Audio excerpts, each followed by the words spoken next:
Global skill development mission में आपका स्वागत है। कंपेयर से हम इसी प्रेजेंटेशन के पुराने वर्जन से इसको कंपेयर कर सकते हैं या इसी प्रेजेंटेशन के नए वर्जन से इसको कंपेयर कर सकते हैं। ये समझने के लिए पहले मैं एग्जांपल को देख लेते हैं। हमारे पास यहाँ दो प्रेजेंटेशंस अवेलेबल हैं, कंप्यूटर एप्लीकेशंस के नाम से और कंप्यूटर एप्लीकेशंस न्यू के नाम से।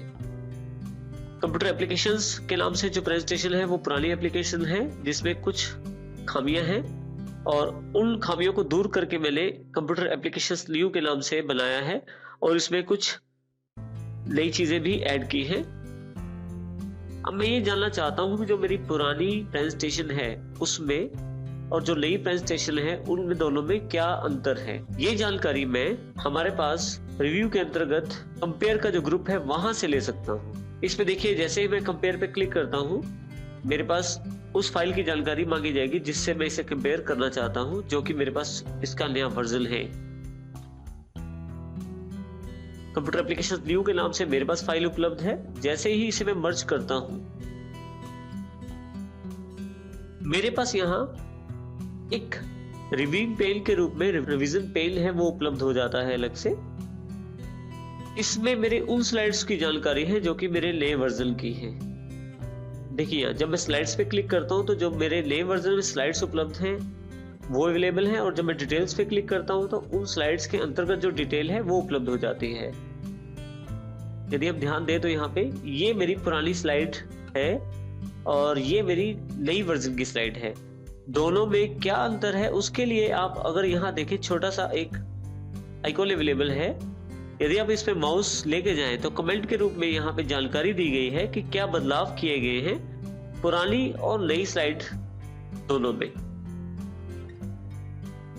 यदि आप मैसेज पढ़े तो यहाँ जानकारी दी गई है inserted computer and deleted computers.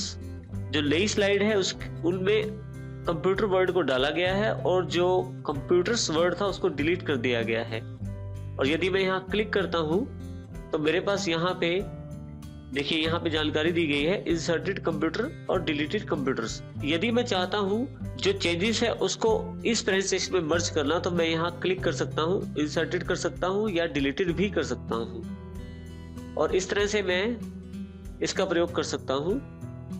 यदि मैं दूसरी स्लाइड पे क्लिक करता हूँ तो दूसरी स्लाइड के अंतर्गत जो भी चेंजेस हैं वो बदलाव दिखाए जाएंगे। डिटेल्स पे क्लिक करके आप उस स्लाइड की डिटेल जान सकते हैं। स्लाइड्स पे क्लिक करके आप उसका थंबनेल व्यू भी देख सकते हैं। अब यदि आप यहाँ पे इस कमेंट पॉइंट पे क्लिक करें तो आपको जानकारी दी गई है कि shape changes, paragraph format, bullet. जो आपके पास जो बुलेट्स की जो फॉर्मेट है उसको चेंज किया गया है। और यदि यहाँ मैं क्लिक करूं तो मेरे पास यहाँ पे फिर से जानकारी दी गई है पैराग्राफ फॉर्मेट, बुलेट। और इसको अगर मैं एक्सेप्ट करना चाहता हूं तो क्लिक करके एक्सेप्ट भी कर सकता हूं, यानी कि मैं क्लिक करके वो चेंजेस एप्लीकेबल भी कर सकता हूं पुरानी वाली स्लाइड में। और जो मैंने चेंजेस नई वाली स्लाइड्स में किए हैं वो मेरे पास इस पुरानी स्लाइड में भी अवेलेबल हो सकते हैं। इसी तरह से अगली स्लाइड पे मैंने क्या चेंजेस किए हैं उसके लिए फिर से कमेंट का ऑप्शन अवेलेबल है। यहाँ पे अगर आप देखें तो ये जानकारी दी गई है कि shape changes, text format, colour, यानी कि यहाँ पे कलर को चेंज किया गया है। वो आप देख सकते हैं, दोनों स्लाइड्स को देख के भी देख सकते हैं दोनों में क्या अंतर है, क्या चेंजेस यहाँ पे किए गए हैं। यदि आप ध्यान दें यहाँ पे तो हमारे पास इसका कलर जो है ब्लैक आ रहा है और यहाँ पे जो कलर अवेलेबल है वो रेडिश कलर है। अब यदि यहाँ मैं क्लिक करूं तो फिर से यहाँ इस पॉइंट पे क्लिक करने पे मैं उसको कलर को चेंज भी कर सकता हूँ। अनचेक करने पे फिर से वापस उसी पोजीशन में रह सकता हूँ। और इसी तरह से फोर्थ स्लाइड पे भी जो चेंजेस है वो भी जानकारी में मिल जाएगी। फिर से यहाँ देखिए कमेंट पॉइंट पे shape changes, inserted rounded rectangle 3, यानी कि एक यहाँ से एक राउंडेड रेक्टेंगल को डाला गया है जो कि मेरे पास इस शेप में दिखाई दे रहा है एक लाइन के रूप में। और यहाँ पे इस तरफ कोई भी लाइन नहीं है। यदि मैं यहाँ क्लिक करता हूँ तो आपके पास इसको इंसर्ट करने का ऑप्शन अवेलेबल है। आप चाहें तो इंसर्ट कर सकते हैं क्लिक करके और अनचेक करके उसे जिस पोजीशन में है उसी पोजीशन में रख सकते हैं।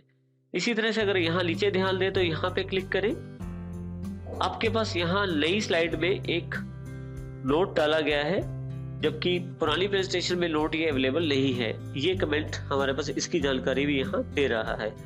इस तरह से मैं जो चेंजेस है वो देख सकता हूँ पुरानी प्रेजेंटेशन और उसके नए वर्जन के अंतर्गत। अब यदि मैं इन जो चेंजेस हैं इनको एक्सेप्ट करना चाहता हूँ तो मेरे पास यहाँ भी अवेलेबल है बटन जिससे मैं एक्सेप्ट कर सकता हूँ चेंजेस।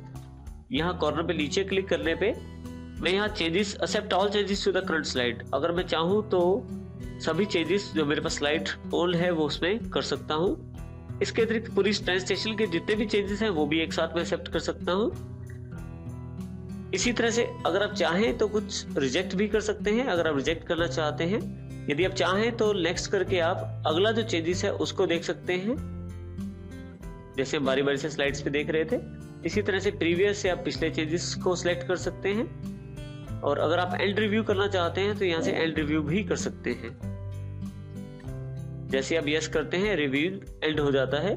अभी मैं इसे नो कर देता हूँ। इस प्रकार से आप कंपेयर ऑप्शन का प्रयोग कर सकते हैं और इस तरह से अपनी स्लाइड्स के एक से अधिक वर्जन को भी संभाल के रख सकते हैं और उनके चेंजेस को भी चेक कर सकते हैं।